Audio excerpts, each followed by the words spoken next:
music from Appalachia. That's music.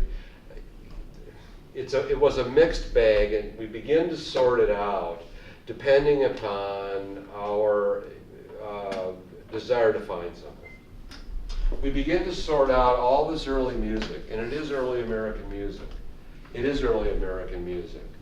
You know, folk music, blues, country, I love these terms. I've used them naively for probably half of my adult life. I'm now afraid to use any of them because I'm not entirely certain what I am referring to. If I use the word blues musician and I'm talking about Leighton and Hopkins, I'd have to tell you what album. I'd have to tell you actually what sides were pulled from what record label to make an album for the reissues that started pouring out in the 60s. And then I'd have to think about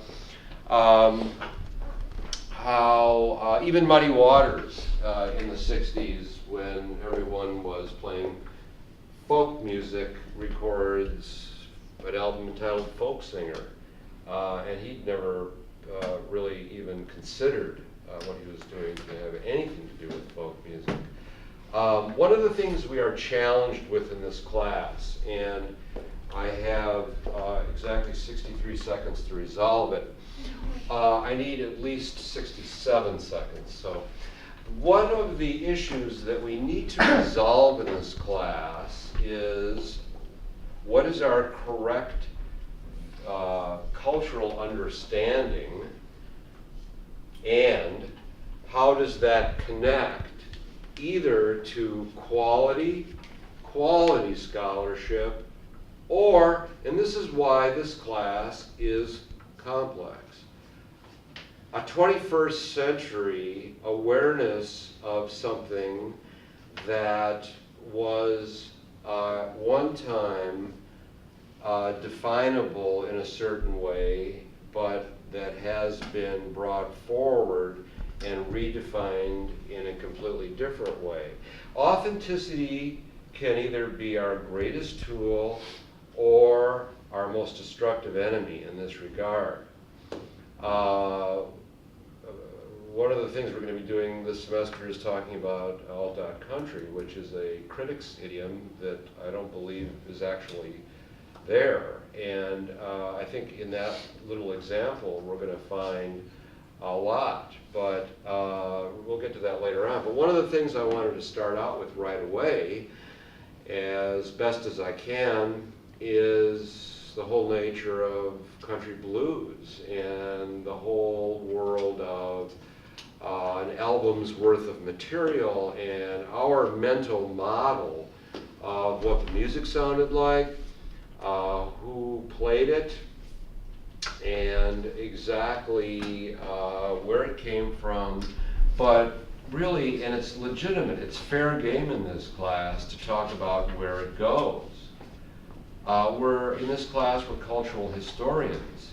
We need to know, obviously we need to know, a certain basic realities regarding different music genres. We've just begun with a couple, but we need to think very creatively as to why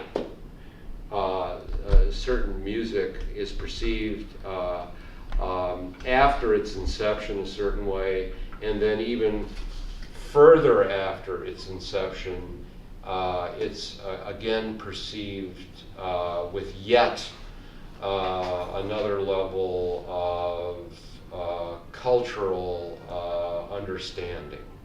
Do you have any questions? I'm in mid-thought, and I'll finish my thought Friday. Do you have any questions? Comments? Do you like the music? Interesting music, isn't it? There's a certain quality to it that is ineffable, yeah? Doesn't death enter into this too? You bet. With the ones that die young?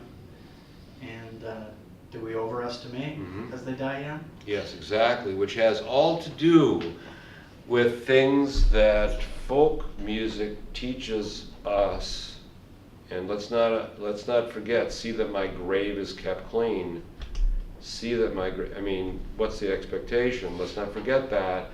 But there's a lot in this music, and we're going to hear it in many different ways, having to do with a certain kind of cessation of life, a certain kind of cessation of life that is material, but that is also spiritual.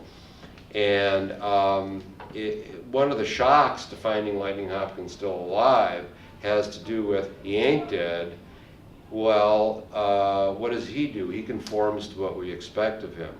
He's still alive. Robert Johnson didn't have that option. We need to talk a lot about that. So we'll pick up right there. We'll pick up with death on Friday. Thank you.